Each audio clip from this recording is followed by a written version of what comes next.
You are listening to the No Gimmicks, Just Sweat podcast with your host, Eric Logan. No Gimmicks, Just Sweat is dedicated to hearing the journeys and unique stories behind an athlete's training and what drives them. Get inspired to own your life and make the impossible possible. If you enjoy the show, please subscribe so that you never miss an episode. Also, please take a few seconds to rate the show and drop me a review. Now, let's get started with the show. Hello and welcome to this episode of the No Gimmicks Just Sweat podcast. And we are welcoming back Monica Huson to our show. She was a guest on episode 13. So Monica, how are you doing today? I am doing great. Got my run in this morning and everything's feeling good. So it's a good start for a Monday. Yes. You know, running always makes things either start off positive or allows you to handle things much better. Yes. And Monica has returned to the show to kind of give a recap of her experience of running both Berlin and Boston. Yes, everyone, you heard that right. She ran the Berlin Marathon and the Boston Marathon this year, back to back, pretty much. So, Monica, why did you decide to run both Berlin and Boston in 1 year? When I signed up for both of these marathons, I did not realize they would end up being 2 weeks apart. But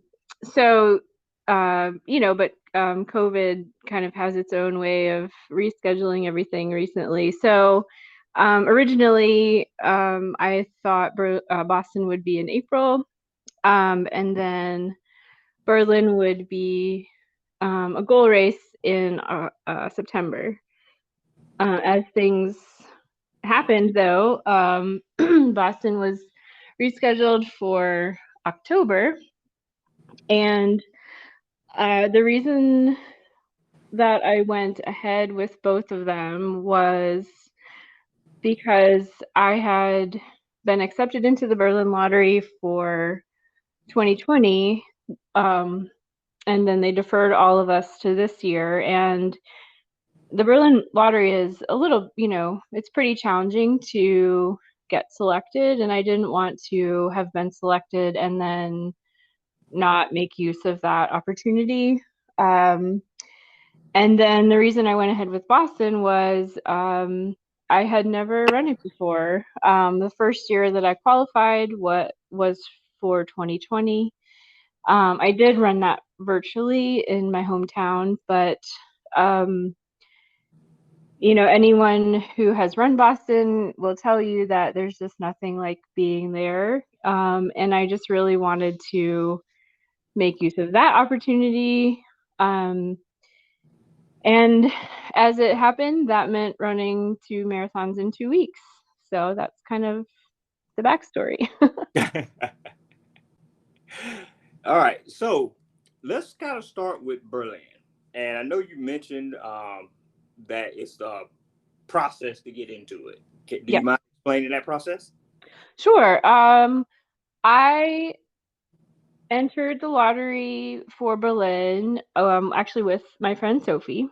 You are allowed to either enter the lottery as a team, which means if your team gets selected, all of you go together, or you enter the lottery as an individual. And so in 2019, Sophie came and said, "Hey, will you enter this lottery? We can enter as a team so that we both go." And, it's kind of, it was a race she really wanted to do. And I'm up for, I said, okay, sure, I'll be up for that. So she said, well, it's really hard to get selected in this, lottery for Berlin. So we probably won't get selected. And then we were selected. And so I think they just kind of pick randomly. I'm not exactly sure about how they select from all the lottery participants. But we were lucky enough to be selected. She wasn't able to go this year. but I was able to go, and so I just decided I'm just going to move forward. So I went, and I have not entered the lottery for Berlin next year. I think she has a deferral for next year since she wasn't able to go this year. Okay. Yep. So once you got in, hmm and how was your training plan or your training regimen for it before? From let's look at it like this: your original training plan, then when everything got discombobulated with COVID, how hmm did that change up for you to prepare, knowing that you were going to do, pretty much two marathons, 2 weeks apart? The original plan was for Berlin to be my goal race because it is a flat course. Some of the fastest times have been run there. It's usually fairly cool.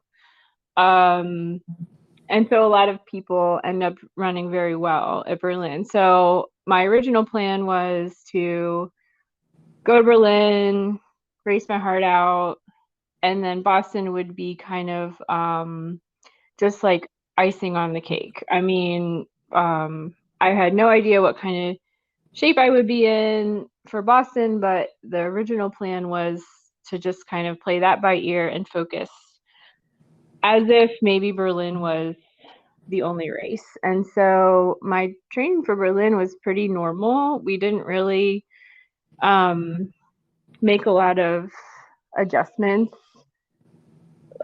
with Boston in mind. If anything, it's just, another long run before Boston. So yeah, my training for Berlin was pretty traditional, pretty normal. There weren't any real adjustments with Boston in mind. Okay, so let's start looking at it from getting getting to the actual race. How Yep. was it getting to Berlin? Given everything that's going on in the world, how was it, making a trip to Berlin and once you got there? It was a huge fiasco. I had never traveled out of the country before. And um so when it was clear that Sophie wasn't able to go, I just very peripherally linked up with um another person in my current coaching group who was also going to Berlin, and so I was able to get a seat on her flight from Chicago overseas, and so that just kind of made me feel a little bit more comfortable just having someone like know me in a very very simple way, but just someone else who would know that I was on the plane. I had never met her before, but she was kind enough to share some details about her travel. So um, they came to fly out. I got over to Chicago, and long story short, our flight was canceled. Oh, wow. Okay. um, and we were arriving on Friday midday, and the race is on Sunday morning. So our flight was canceled um, Thursday evening from Chicago, and it was a mechanical problem, which, at the end of the day, I'm grateful that they discovered that before we were, over the ocean. Right. Um, but Exactly. it was, we spent the night in Chicago, and then I was able to rebook on a flight Friday afternoon that arrived in Berlin midday Saturday. So that's, you know, less than 24 hours before a race. I've never been to Europe before. I had no idea how I would do with jet lag or anything like that. And really on when our original flight got canceled, I was just feeling so overwhelmed. I really just kind of wanted to go home. Because, it's you kind of build it up in your mind, this is how things are going to go. And, it was just really overwhelming to try to think how I would feel, with, all the travel and everything. And, but I decided that I was already in Chicago. I had come that far. I had this opportunity ahead of me, and I owed it to myself to just keep going one step at a time. So that's what I did. I actually loved the overseas flight. I thought it was really cool. I was able to sleep, luckily, so I actually didn't feel hardly any jet lag, like perceptively. I don't probably like, there were some, effects maybe subconsciously, but I actually felt pretty good. Once I got to Berlin, I, got to my hotel. I ended up having to take the train to the expo to pick up my number. That was kind of a whole other comedy of errors. In order to well, at that time in late September, in order to fly back to the United States, regardless of vaccination status, you needed a negative COVID test within a certain amount of time. So when I got to the expo, I had to go get a COVID test so that I could come back home on Monday. And so and so they give you a one color bracelet with like a QR code to match to your COVID test. And then you walk down to get your number. One of the cool things about your numbers at Berlin is they print them right when you get there. So you walk up to the counter, and then they just print it off for you on a piece of paper. So that was something I had never seen before. And then kind of walked around a little bit, but at that point I was feeling a little bit nervous that I should not be walking so much. So I didn't really stay that long at the expo. Plus I was by myself, so it just wasn't as much fun.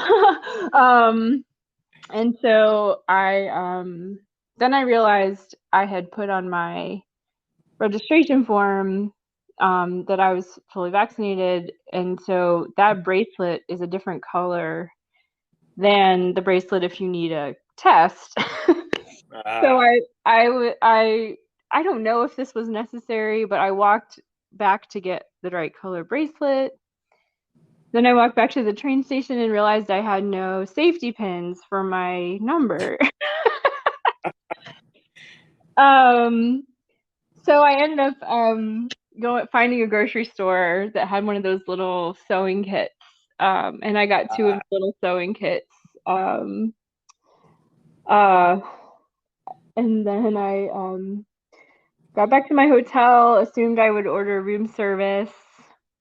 Turns out their restaurant is only open for breakfast. Oh, wow. And so I had like a very modest ham and cheese sandwich and a bunch of snacks that I had with me in my bag for dinner. So it was the travel there.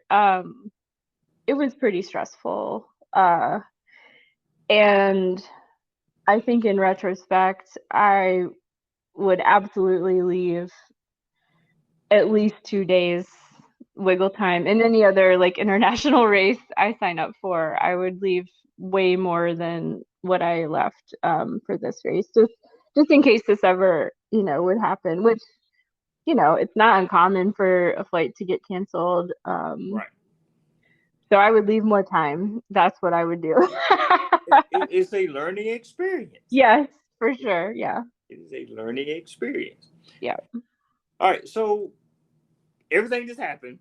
Yeah. This is the night before the race. Yeah. How were you feeling knowing that, okay, in a couple of hours, I'm getting up and I'm going to be running Berlin? Um, I kind of went back and forth from being really, again, just grateful that I had actually gotten there and that I was, you know, gonna be able to do the race in the morning. Um, and also just feeling kind of like I just knew that all of the like what had happened in the previous 2 days just wasn't the greatest like setup, you know. But I'm just the type of person that I just wanted to like do my best on the day.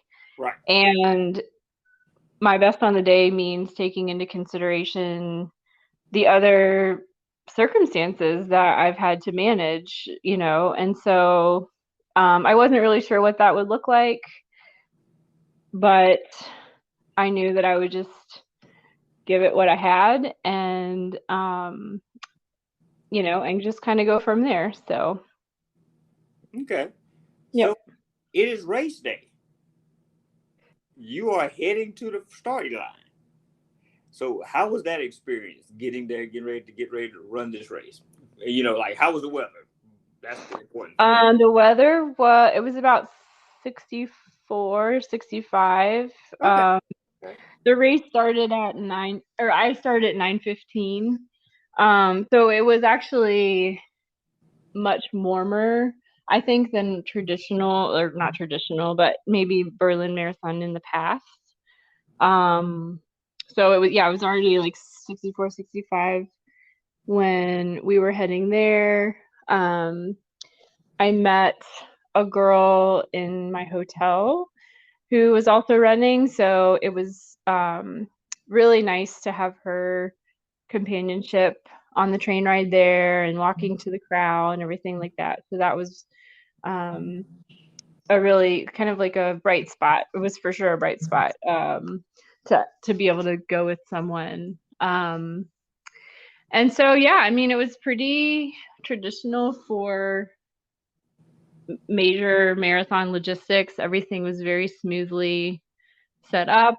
Um, you know, um, the area that they had fenced off for athletes was, you know, well organized and um, I don't know. So we got in the corral and um, just kind of it's kind of just the feeling that I have pretty much at the start line of every race. Like you're trying to, you know, go through and remember how well you've trained and that you're prepared and Right. you Right. know, like so yeah, I mean it was that morning was actually I mean probably the most smooth and relaxing, you know, set of time that I'd had, you know, at that point for like a few days. It went very well.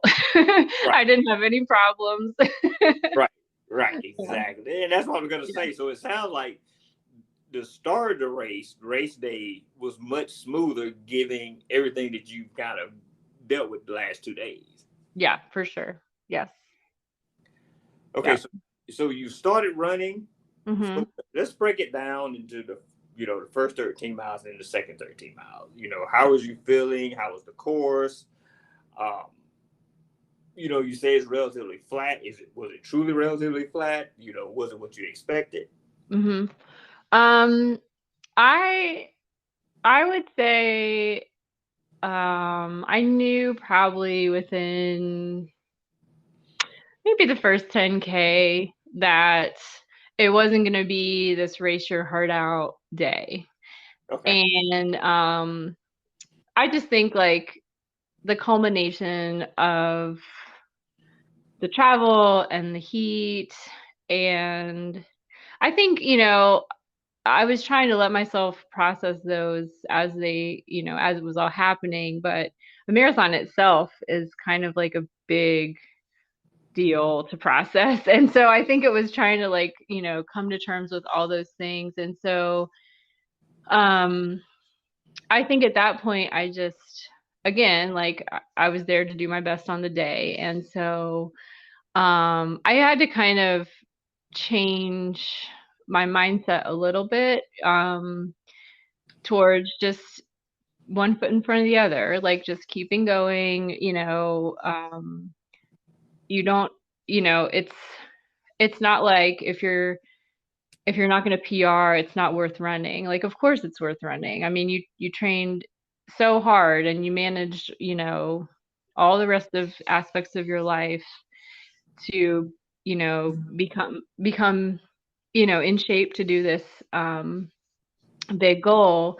And so it's, okay, if you're not going to get a PR, like you could still try your best for the day, so that's kind of, it was pretty early on that I, kind of had that, that conversation with myself.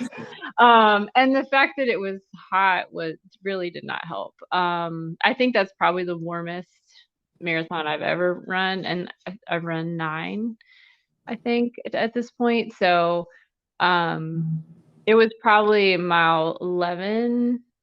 Well, there they do kilometers. Everything was blocked in kilometers. So whatever kilometer that would be, I can't remember. But on my watch, I knew it was maybe mile 11 or 12. I usually carry water with Noon in it in about a handheld. But at the water stops, I would get a cup and pour it on my head just to like stay as cool as I could. Right. Because there was the course itself, I think it was pretty flat. I think Chicago is flatter, honestly. But there's no shade, like very little shade, I should say, very little shade. So there was not a cloud in the sky, and it was just really, really warm. So that's kind of how I ran the rest of the race. I would get a cup of water, pour it on my head, and I would tell myself, all you have to do is get to the next water. And I had never done that before. I was really not sure how much time it would add, because I had never done that before. It seemed like, even just the process of scooting over and finding a cup that you can grab onto, like I just really didn't have a good idea of how much that would add to my time. But that's how that's what I perceived at the time to be my best, and that's what I thought I needed to do to finish, as strongly as I could. And so that's what I did. So Okay. yeah. So you crossed the finish line, and what was that feeling once you crossed it? Was it like, okay, I can check this off as done, or the whole, okay, I didn't do my best, I would have tried again. What was that feeling? I definitely thought I did my best. Okay. I actually give myself quite a bit of credit for like just keeping going. I finished in 3:13, which was way off my original goal, but I ran a 3:13 2 years ago, and that was my PR, and I was ecstatic. And so I just, the idea that all of a sudden I was disappointed with that, to me, is something to help keep a little perspective. So I, crossed the finish line, and I usually have like a family member, to meet or something like that, but it was just me. And so I just kind of laid in this big grassy field for a while. After, you get your poncho and everything else, and stretched out a little bit and just kind of took it all in. I mean, it's in front of I think it's the Reichstag, this big field, and, tons of runners were, doing the same thing. And I got a beer, and that was nice. And then I just kind of made my way home. I mean, I was really just grateful to finish, and like truly grateful to finish, because like I said, I mean, when my flight got canceled the Thursday before, like I almost just went home. Like I didn't, I mean, there were several moments where the inner talk was not super in favor of going overseas, because it's unfamiliar. Right. And so, honestly, I was just so grateful to be able to run this marathon. The finish is very cool. You run under the big gate. So yeah, I mean, I was super grateful and just glad to have persevered. Yeah. Good. And I'm gonna make the safe assumption that the flight back home was much better and less eventful. It was a little some of the wait times because of all the document checks were a little close for my comfort. But I arrived home with no delays and on time. And so yes, the flight home was great. Yeah. Well, it started off rough, Right. but Yeah. the race, everything kind of built up to a very positive experience Exactly. overall. Yeah. Yeah. Okay. All right, so we're Yeah. back home. So Mhm. let's fast forward 2 weeks, Yeah. and you're getting ready for Boston. So, well, let's kind of step back. When the 2 weeks before Boston, did anything change as far as your training? Did you say like, hey, I just ran Berlin, let me rest a little bit more, or did you just kind of jump back into training? It was more of the latter. Because I hadn't kind of gone all out in Berlin. I actually felt like pretty good, like within a couple days. So I was able to get, I think, two or three workouts in between Boston and Berlin, and I felt really solid. I know I'm lucky. Not. I know that's kind of the exception to the rule. um, but I felt pretty good, but I think it's because I did not, I didn't have, the PR race in Berlin that I had expected to have. And so as a result, um, what I kind of anticipated then for Boston changed a little bit because originally, I felt like in Boston I was going to be lucky you know, to shuffle around, Right. but I felt much better than that and ended up kind of gearing up for much better race than I thought, which was really exciting to me. Okay. And with Boston, like Berlin, is one of those races that a lot of people want to run, but there's a process to qualifying to run. Is there a story behind you becoming qualified for Boston? Um, I I think it's probably a pretty common story. I ran my first two marathons in 2004 and 7, and those were 4-hour 401 and 416 or so. Um, and so at the time, it's kind of like a long time ago, kind of. At the time, I didn't really think I would qualify, but then when I kind of revisited, distance running in like 2015 or so and 16, um, I started out with halves and, just kind of because at the time I had our daughter was pretty young.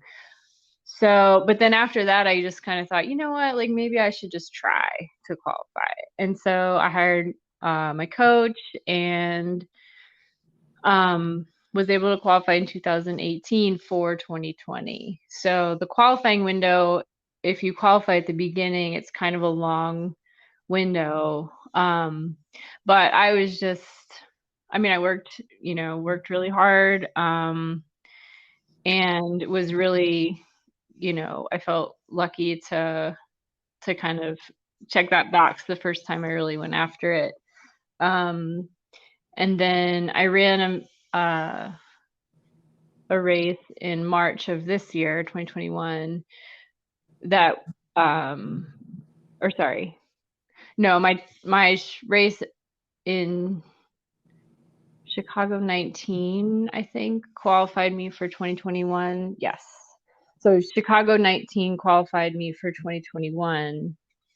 And so that's how I was able to sign up for Boston this year. So they're pretty good about posting the window, though, if anyone is curious about a race they've run or not.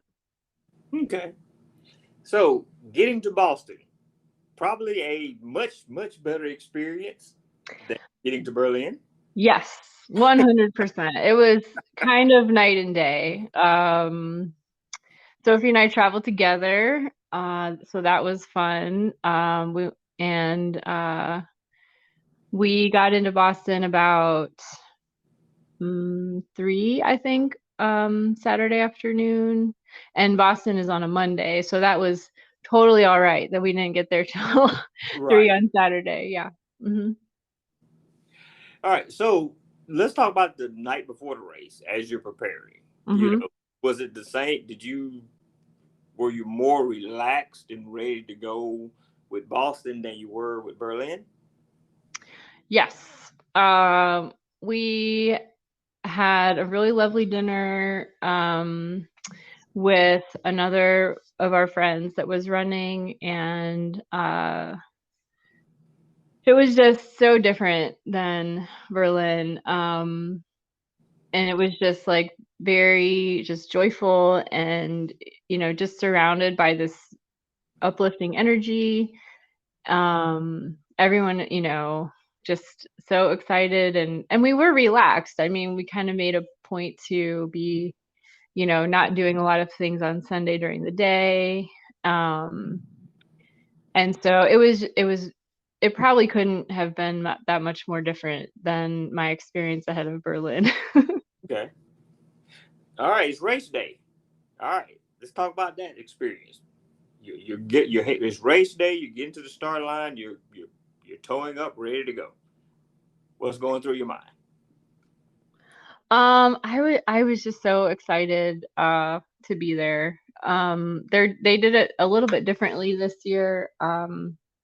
Instead of having everyone congregate and then have the traditional wave start, Mm-hmm. they had a rolling start, and to try to mitigate like COVID exposure, COVID proximity, regulations and that kind of thing. So you take a bus from downtown Boston out to the starting line because it's a point-to-point course. And then this year, they drop you off and you can go to the bathroom and stretch or warm up however you wanted. And then whenever you were ready to go, you just walk up to the start line and off you go. And so I was really lucky to be on the bus with 2 or 3 friends, who one of my friends was not quite going to run with us, but the other 2, we decided that we were at least going to run the first few miles together. And we were 3 ladies, me and my friends Alexis and Lauren. And so we all just kind of went with it. We didn't have exactly the same race plans, but they were pretty close. And we just kind of decided on the fly that we would rather run together than be like real detailed about our race plans. Wow.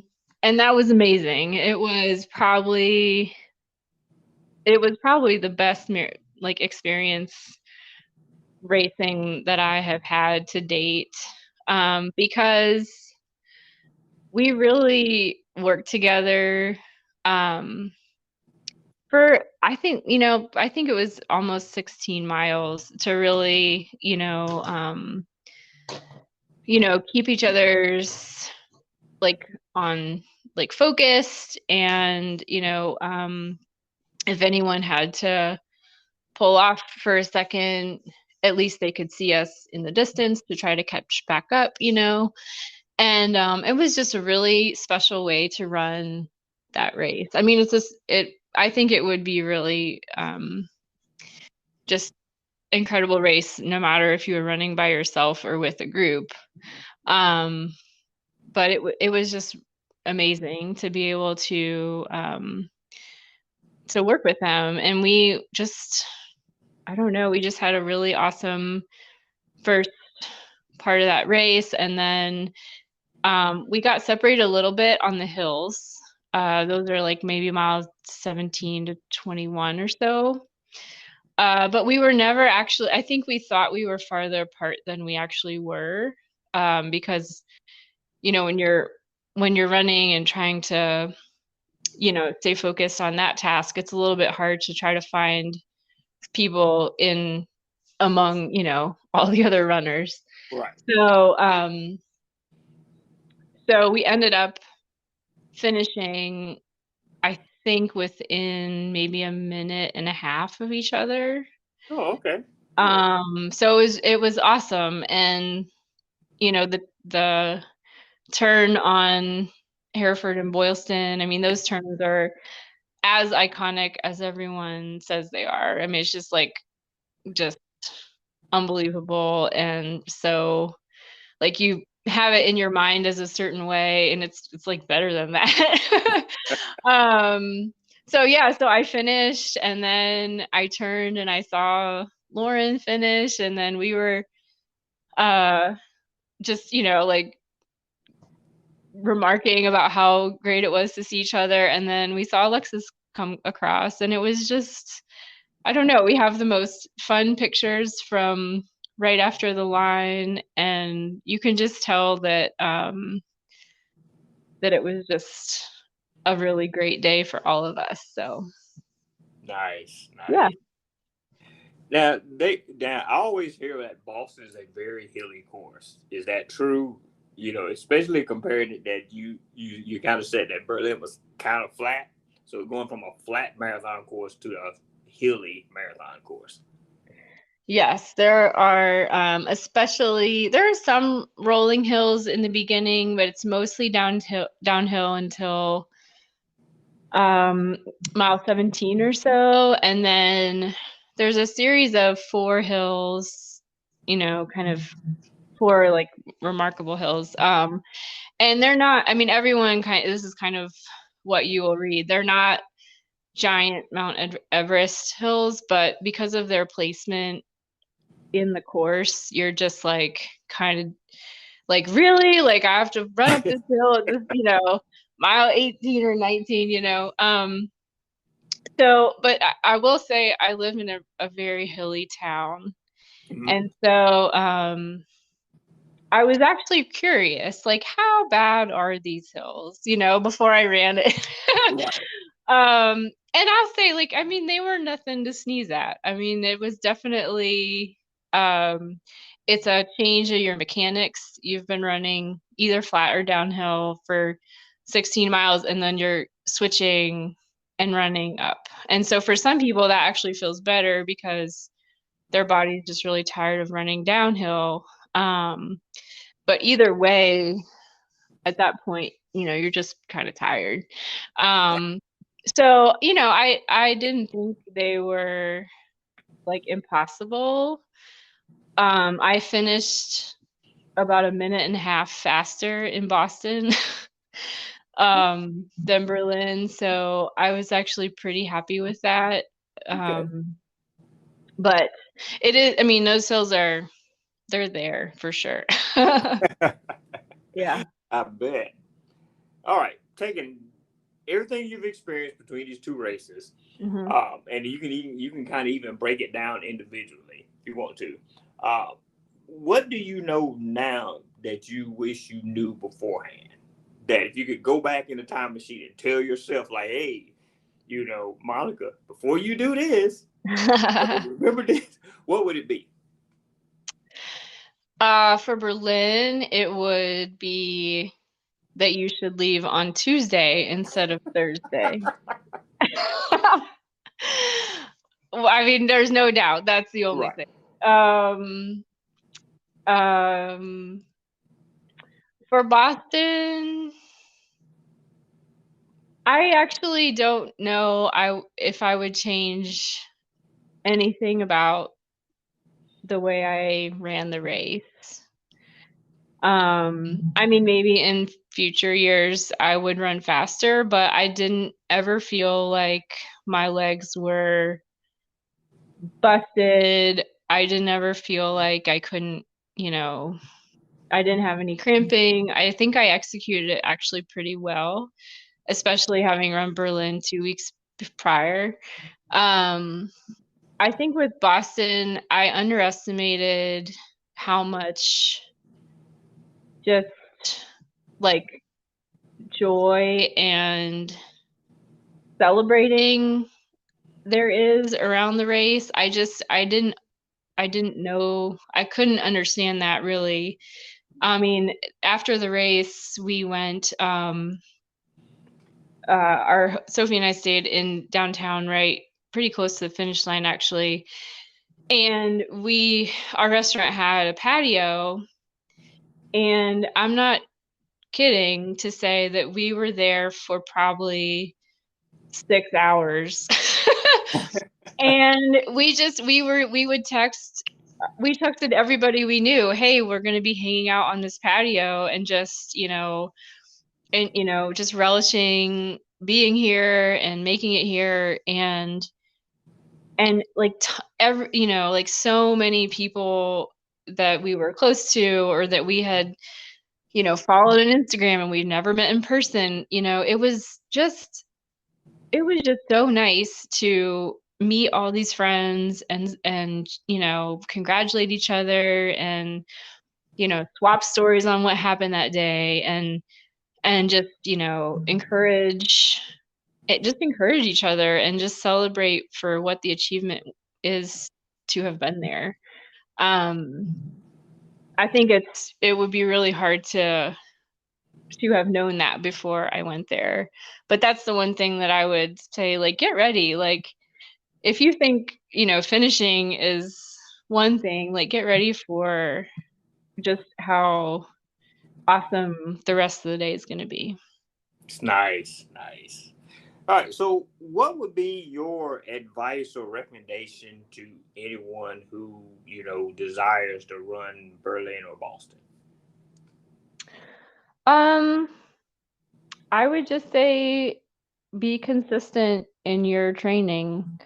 Um, I mean, Boston is hilly. It will help if you have a good understanding of how your body responds to running up hills, but also, downhill. I mean, most of the race is flat or downhill. So, um, you know, technical training wise, I would say that that's probably more important to prepare for Boston. But at the end of the day,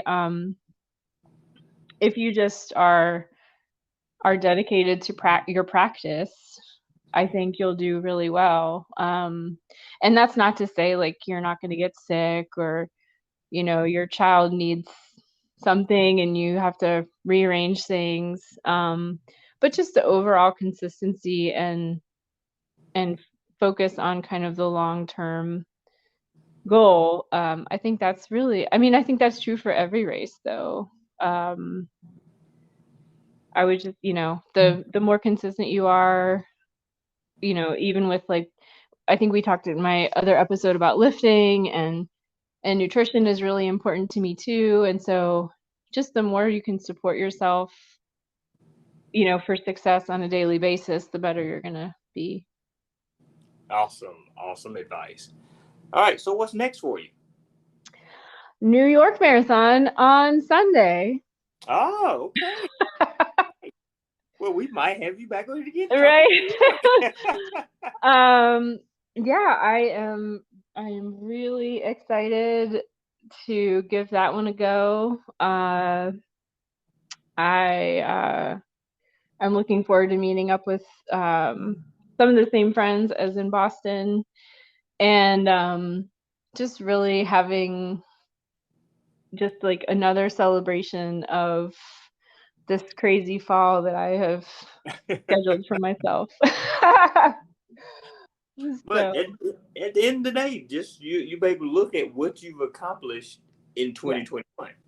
Yeah, yeah, no, I again, like I tend to, I don't know if I sound like a broken record or not, but I'm just, I feel very grateful to be able to practice the sport in the way that I do, physically, logistically, mentally, because, the training, the day-to-day training is not always, I mean, it's rarely glamorous. Right. But Exactly. the races are such cool ways to celebrate the time and energy that gets put into preparing. Um, and yeah, I mean, so it's really interesting. I thought, again, like I thought Berlin would be my kind of like go out, get after things race, and I think actually it's going to be New York. So it's Oh, completely flip-flopped. okay. Cool. Yeah. All right. Well, Monica, thank you for being on the show and kind of giving a recap of your races. And I do want to wish you the best of luck in New York. Thank you very much. It's been great to talk again. And yeah. Yeah. And everyone, if you want to know more about Monica, just go back and listen to episode 13. Great conversation with her.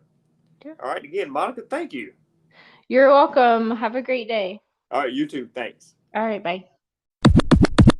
All right. Wait. So it's not over with. Before we let Monica go with this episode, let's bring it back around because she just ran the New York City Marathon. So, Monica, how are you doing again? I am great. Yeah, everything is good. So, I got one basic question for you. 3 marathons in a 6 week period. Why? Well, as I mentioned a few minutes ago, my daughter has the same question. Um, we have a small family, and we are just accustomed to being together quite a bit.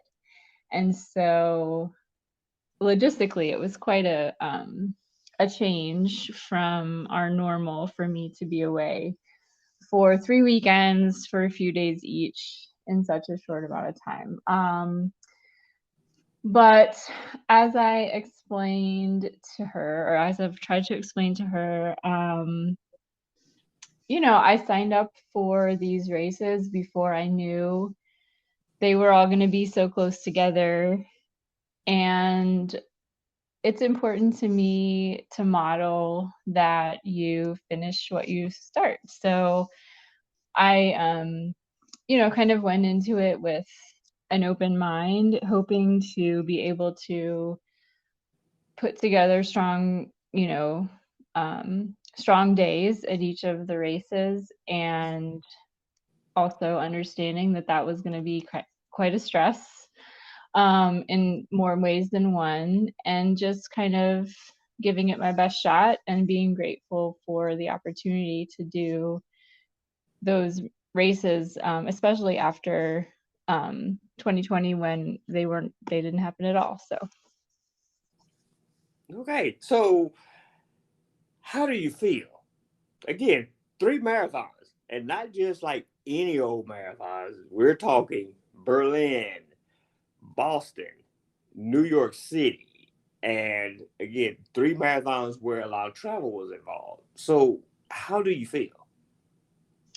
physically, I feel pretty great. I have taken, let's see, it's been about a week and a half, maybe a little bit more, since New York. And so I took the first week mostly totally off. I did run just a few really easy miles with a friend of mine in town on the Thursday after New York. Um, just to get some fresh air. It's beautiful in Virginia right now. The fall is just in like full swing. And I just kind of thought, well, like I feel pretty good. It's an opportunity to catch up with this friend of mine, and I'm just gonna go for it. So we had a really nice run together, and then I didn't run for another few days, and so it's really physically, it's been kind of a matter of just kind of running when I want, and if I don't get to it or if it's rushed, then doesn't matter. Mentally, I think I needed the break more than physically. Just the break of like having some time without like work pressure for workouts, or to have a day with, like a certain mile easy run. I mean, it's just mentally, it's been really nice to have total freedom with respect to, training or getting outside. And so mentally, I think I needed the break more than physically. But it's been really good. It's been refreshing and a nice reset. Okay. And so Isabel, and what you've done is an amazing accomplishment, and a lot of people might not, see that. But because I think a lot of it's been with Shalane Flanagan, who ran 6 marathons in 6 weeks.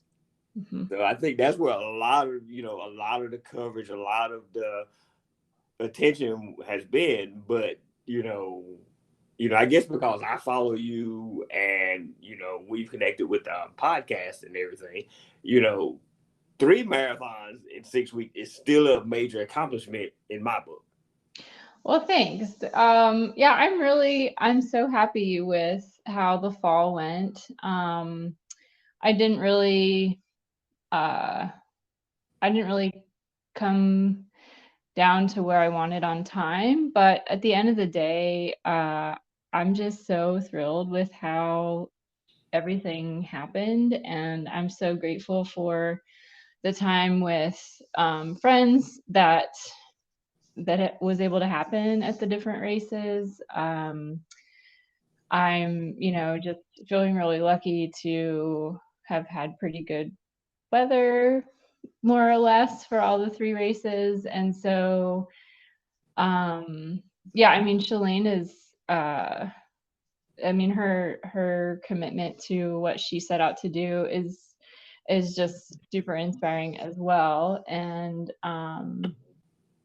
so yeah, I mean, at the end of the day, I think I just feel really lucky. So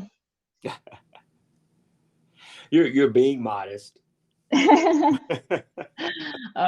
well, there's no greed or ego doesn't get you anywhere.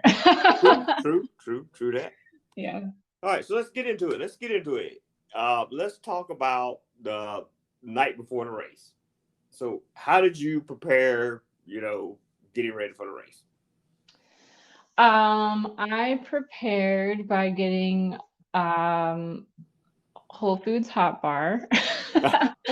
My friend Alexis and I were kind of taking New York together. And we had a really great Saturday. We did a little shakeout run in the morning. She had been able to get tickets for a live podcast with Shalane, actually, midday. So we got to go to that together. And then I got my hair braided, which was a really cool experience. In New York, they have these dry bars where you just go in and like they don't cut your hair. Like all that they do is like style it. So I got cool braids. And then we ended up like we had just kind of decided that we would just stop by Whole Foods and get snacks, and and just dinner from the hot bar there. And then she was staying with her sister and in a different hotel than me. So I just walked home and I ate my mashed potatoes and macaroni and cheese and I think pasta salad. So you really carb loaded then. Oh yeah. Yeah. A few meatballs for good measure. But yeah, it was super relaxing. I talked to my husband and my daughter, and I did my nails, and got everything kind of set out for the next day. So it was very relaxing, super chill, and yeah. So would you say you were more relaxed or less relaxed compared to Boston and Berlin? I think the headspace was pretty similar to Boston. Berlin, it was just really difficult, headspace. Boston and New York, I was just lucky enough to I was staying by myself in New York, but Alexis and I had such a good weekend together out and about in New York City. And that kind of energy was just the perfect amount of excitement, and then also just kind of I don't know, just like a low level, like we get to do this kind of feeling. So it was really good, just like Boston. Yeah. Okay. All right. So it's race day. How was that experience? Get into the starting line. In New York, they have a couple different transportation options. Alexis and I were both in Midtown Manhattan, so we chose the same bus time, which was 5:45 in the morning. And so we met up and walked over to the bus, and the buses in New York are like charter buses. So in Boston, you have school buses. Buses in New York are like nice seats. There's a bathroom. Oh yeah. Okay. So we were like, okay, like we could get behind these buses.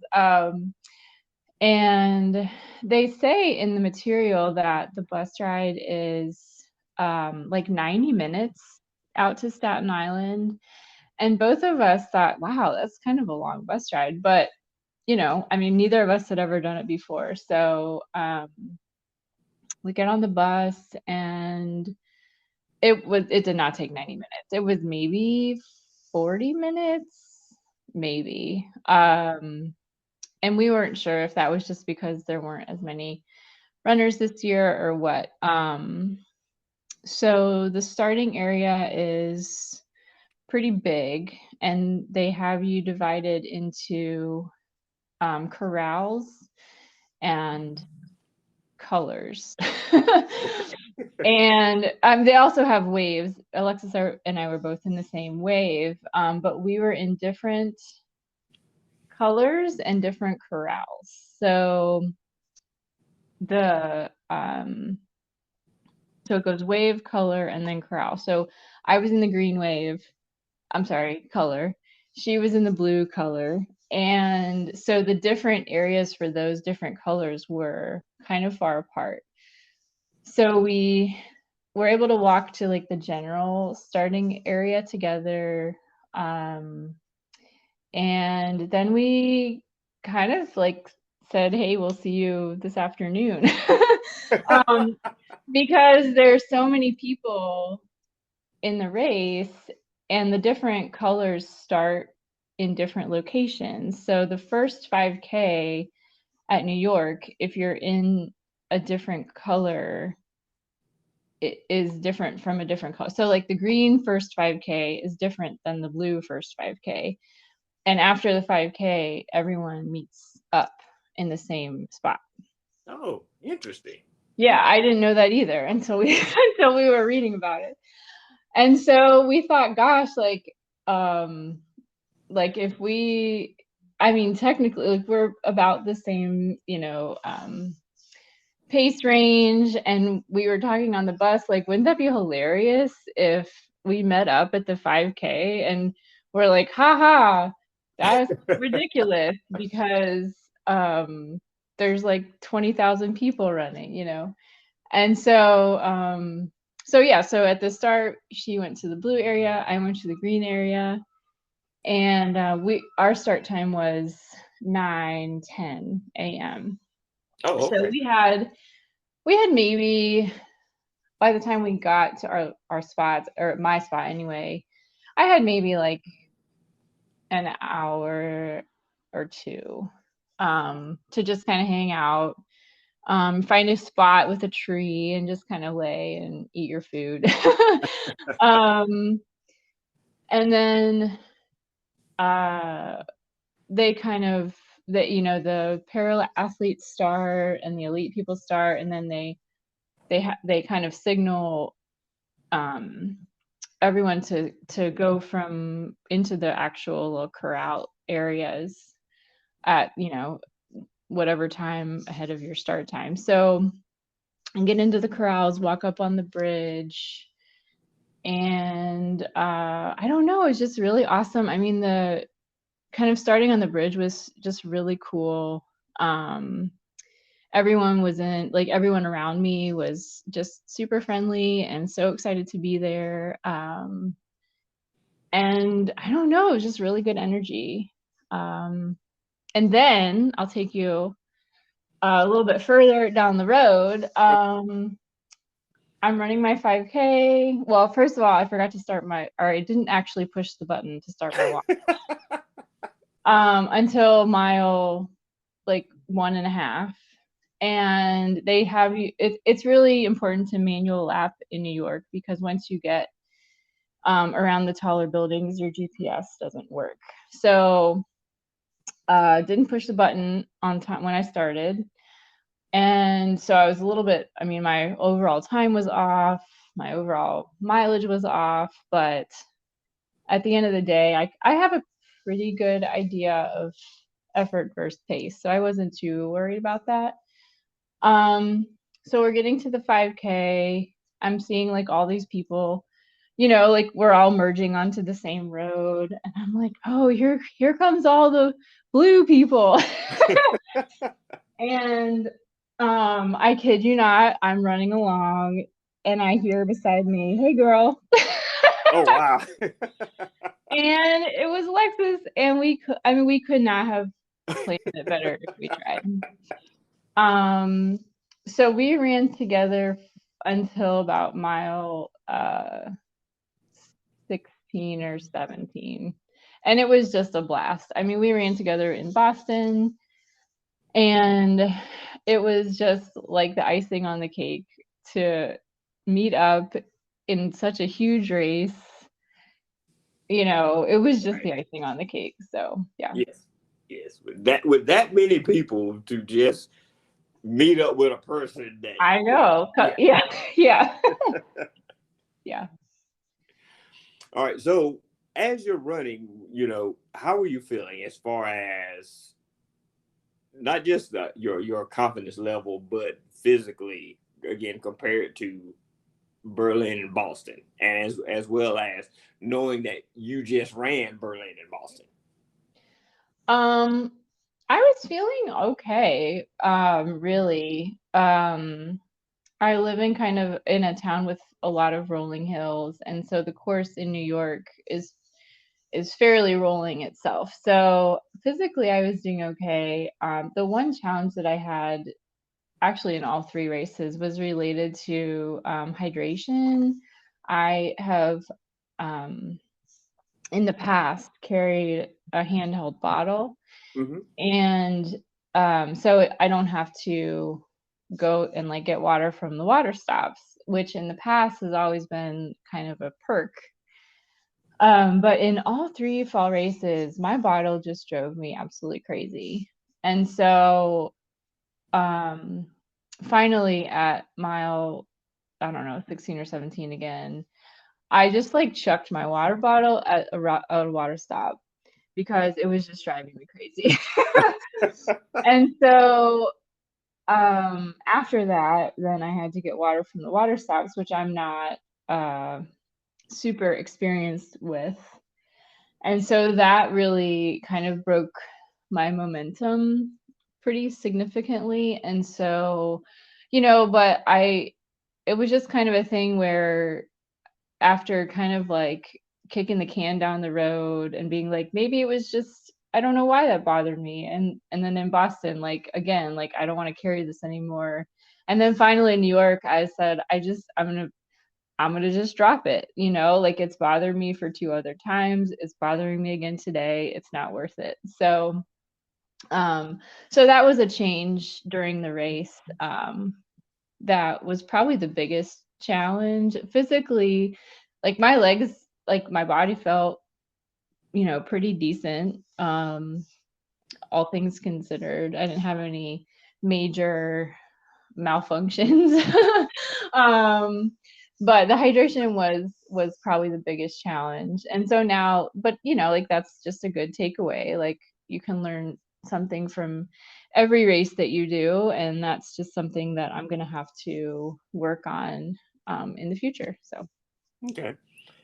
And kind of staying on the subject of fueling, um, did you pretty much keep your same fueling strategy with New York, or did you tweak it a little bit based upon running the other two marathons? fueling stayed the same. So I use honey stinger gels every 45 minutes or so. Okay. Yeah. So that seemed to be totally all right. Yeah. Okay. Mm-hmm. All right. Did you have any surprises on the course? Um, I don't think so. I mean, in terms of the course, there's just so much information out there, and I've been lucky to have a lot of friends who've run it before, so they were able to kind of give their own tips and stuff like that. So I think I was pretty well prepared for the challenges of the course. Okay. As far as what to anticipate. The crowds were like off the charts. I mean, it was when they say that it's like a giant party, like they're not kidding. Like there's just music all over the place. The people are so enthusiastic and just so cheerful, and it was just a blast. Yeah. All right. So you crossed the finish line. hmm And once you crossed, was it more of, yes, I did it, 3 marathons in 6 weeks, or, were you satisfied, like looking at your time going, I could have did better or I did worse? What was your feelings when you crossed the finish line? It was definitely the first of like, gosh, like I just did it. Like I'm finished, and I can't believe, that I was able to do this. Of course, like would have loved to finish a little faster, but at the end of the day, I mean, finishing like one marathon is a huge accomplishment, and I just crossed, feeling like, man, like I'm so lucky to do this race today. The weather was like perfect, so I felt lucky there. Um, I don't know. It was definitely just like a lot of gratitude and um just like contentment. Like I'm just so happy that I was able to participate that day. Okay. And as I asked before, in terms of Berlin and Boston, if you could go back, knowing what you know now that you finished New York City, if you could go back and kind of give yourself warning or kind of say, ew, I wish I had a do-over for this, what would it be in regards to New York? It would be not to carry a bottle. I mean, really, because it had driven me crazy the 2 times before, and you're like, okay, like when you like, I feel like I should have listened to myself better for the first two because it was the same thing. Like I just didn't want anything to do with my bottle. about the same time in every single race. And so I think it's just a lesson. Like if you have something that's just kind of like not going well week after week, like take a listen to yourself, like pay attention to, you know, like deep down what you're feeling like. And even if it's a change, that just go for it, you know? And sometimes it's hard for us to listen to ourselves, Yes, absolutely. even though we know, Right. like, yeah, this is not working out. It's just sometimes it's just so hard to do that. Right. Yeah, because I mean, like I said, I mean, this was my ninth marathon, and I had carried water in every single one. And not until Berlin did it bother me, but I think sometimes, you know, like based on how you're running or what your goals are or how you've progressed, I mean, things change and that's okay. And so uh I would just, you know, it's not a regret. I am totally happy with how the race went. But if I could go back and change it, I wouldn't carry water. All right. So, what advice, would you give someone who is wishing, dreaming, preparing to run New York? Um, I would say respect the course. And you know, do your due diligence preparations. Get ready for so many people to be so excited for you. Um, and just like kind of soak it all in. I mean, it's really special to be able to run a race of that caliber. And I mean, just kind of, I mean, everyone has, you know, their goals for the day of a variety of different things. But also just be ready to just kind of see it for the opportunity. I mean, it's not an easy course by any means. So I would say like keep that in mind when you're training and put your best foot forward and then just like let it go, you know? Yeah. I mean, that's awesome advice. All right. Yeah. So, I've asked you this before, but I have to ask again. What's next? So I'm gonna continue with my little off season here for another week or two and just kind of enjoy a more casual approach to getting out the door. I'm starting to uh, kind of pencil some things in for 2022. Hope I registered for Boston and also Chicago. So those are kind of the big things that I'd like to tackle next year. I don't have anything else for this fall. Probably or I guess it's not, well, Thanksgiving next week. So I don't have anything else for the rest of the year. But I think that's totally all right. And I'm looking forward to just kind of getting back and kind of reestablishing a good base. I'm gonna get back. I'm gonna hopefully change my strength just a little bit. And yeah, that's kind of what's next. So kind of, I mean, definitely less intense than this fall, but good base nonetheless. Okay. So eventually, we can expect, you talk about you're adding Chicago, but we can expect London and Tokyo to be added in there soon, right? Yeah, yeah. Well, I mean, I think those are really hard to get into because you can't time qualify for London unless you live in London, I think, or England. I don't know about time qualifying for Tokyo, so I think you're totally at the mercy of the lottery for those. Hey, As I was in Berlin. I did not time qualify for Berlin, but I've heard that London and Tokyo are a little bit more difficult to get in. So yes, I mean, I think eventually I'd have to do them, right? I'm at like right. You're two-thirds almost there. of the way there. That's what I'm So saying. You're almost there. yeah. Yeah. So yeah, I think eventually I would love to go back and do New York as a goal race. I think because of where I live, and if I can get my water stop behavior under control, I think I could do really well there. So I would love to do that, but not next year. I'm gonna look real hard at Chicago, and then we can go from there after that. Yeah.